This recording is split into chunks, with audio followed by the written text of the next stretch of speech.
Good day, everybody. My name is Raez. I'm medical director of Memorial Cancer Institute. It's part of the Memorial Healthcare System here in Broward County in South Florida, close to Miami. It's my pleasure to talk today to the audience of Raez. We have been involved with this wonderful project for close to 10 years. And we want to talk to you in several sessions, short sessions, less than 10 minutes, about the importance of liquid biopsies in cancer. Today we're going to do an overview, and I hope that in the following programs, we're going to invite other friends to also discuss this topic, so we can have a nice library with the information that you need. So basically today, we are going to focus only in the potential utilization of liquid biopsies, so in the current utilization and the potential utilization, because liquid biopsies is being used in less than, I would say, 10% that we need, and that's why the potential is tremendous. In the future, in the next 2 or 3 years, I think this is going to explode.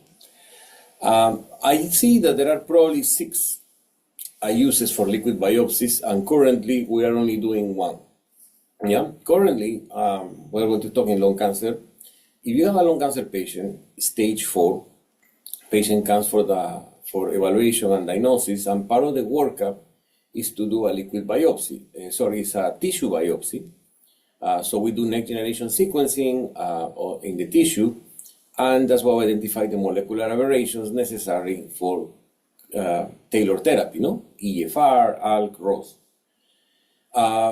As we've been pushing in the last 5-6 years, all the ones that advocate liquid biopsies, we have been able to put in the guidelines of the International Association of Lung Cancer and in the guidelines of the International Society of Liquid Biopsies that liquid biopsies can be a great complement to tissue, because 20% of the time we don't have enough tissue.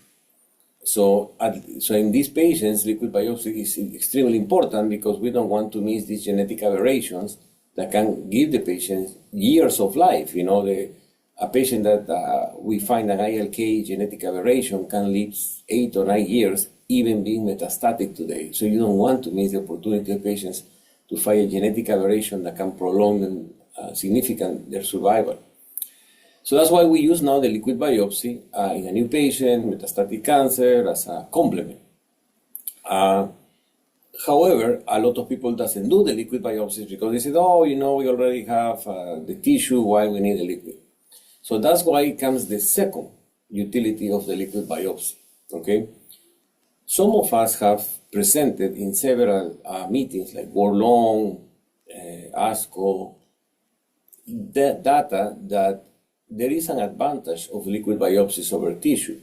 Of course, there is also advantage of tissue over liquid, but there is an advantage is the turnaround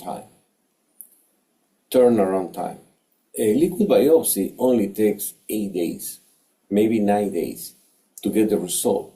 As soon as we draw the blood, we ship the blood, and the result comes online in 9 days, 8 days sometimes. The problem with the tissue is that we need to cut the blocks, and the technician to cut the blocks may do it tomorrow, may do it in 2 or 3 days, depending how busy it is. Sometimes, some of our hospitals are big referral centers for the region, so patients come from smaller hospitals. So we order the next generation in the tissue, and we need to request the technicians of a hospital where they don't know who we are to please send this tissue to a X company to run the test. If the technician of that hospital takes like a week to send, or 2 weeks to send, or 3 weeks to send, we do not have any power to enforce a speedy send of the test. So that is why it is not a surprise that the tissue results take longer everywhere in the world.